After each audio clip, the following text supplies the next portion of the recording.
Ko Hawaii tēnei. This is Hawaii. Hea tāhua tēnei mō tere tapu. This sacred island is beautiful. No Hawaii a Māui. Māui is from Hawaii. Toko whā ngā tuākana o Māui.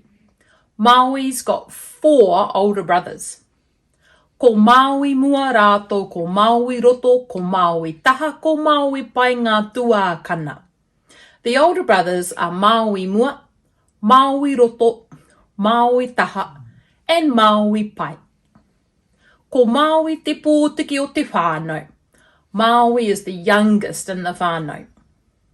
Ko Māui pōtiki tōna ingoa. One of his names is Māui pōtiki. Ki te whakapeha-peha ngā tuākana. The older brothers are bragging. Ki te hōha a Māui. Māui's getting pretty annoyed. He pōrangi Māori e nei. It's a peaceful night. Ko tēnei te whare o te whānau. This is the house of the whānau. Ki te kōrero ngā tuākana. The older brothers are chatting. Ki te whakarongo a Māui. Māui is listening. Kei roto a Māui i te waka. Māui is inside the waka. Ki te huna ia. He's hiding. Kaua e turi. Don't make any noise. E whakarite ana ngā tuākana ki te hiika. The big brothers are getting organised to go fishing. Ki te hiika ngā tuākana. The big bros are fishing. He roa te wā. It's a really long time. E kore ngā ika. But there's no fish. He mahi take o kē. It's pretty boring work. Ara! Look! Ki te puta a Māui. Māui's popped up. Ki atu pato, be careful. E ohorere ana ngā tuākana katoa. All of the big brothers are so surprised. Ki te pukuriri rātou. They're pretty grumpy about it. Ko Māui tinihanga tēnei. This is cheeky Māui. Māui tinihanga. E ai kia Māui tinihanga, according to Māui tinihanga, kei hea tātou. Where are we? Kei te ngenge ahau. I'm tired. Ke te rere tonu te waka kei runga i te moana. The waka continues to sail over the ocean. He tino taonga tēnei.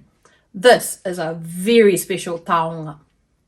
No te kauai o te kuia o Māui tēnei mātou tapu.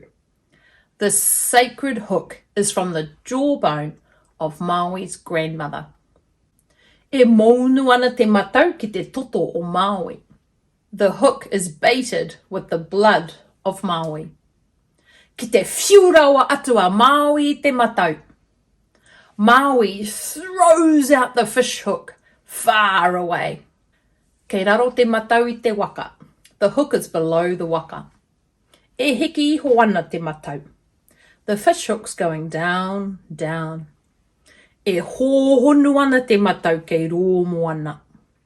The matau is deep down in the ocean. He aha tēnei. What's this? He whare? He ika rānei? A building? Some sort of fish? Ki te maua Māui i tētahi mea? Has Māui caught something? Kia kaha! Be strong! Ki te mau te matau ki te tuanui o te whare o Tonganui. The hook has been caught on the roof of the house of Tonganui. E hia ke haere te whare me te whenua kei raro. Gradually, the whare and the whenua beneath it are dragged upwards. E kume ana a Māui i te aho. Māui is pulling so hard on the line. Kia manawa nui, keep it up. He tino kaha te ika nui nei. This is a really strong, giant fish. Kia kaha, kia maia, kia manawa nui ke. Stay strong, be brave, keep on going. Kei tata te ika nui i te waka I naia nei. The giant fish is getting pretty close to the waka now. Ke te tau mai te ika nui. The fish is landed.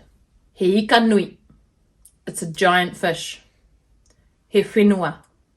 It's land, sustenance. He motu. It's an island. Ko te ika a Māui. It's the fish of Māui. Kei te pūhaihai ngā tuākana. Those older brothers are pretty jealous of Māui's catch. Oh where? Oh no! Ke te haihai kai te koti ngā tuākana I te ikanui. The brothers are hacking up and slicing the giant fish. I nā ki te puta mai ngā puke me ngā rua o te whenua nei. Gradually, out come the mountains and the valleys of this land. E titiro atu ana a Māui I tāna ikanui.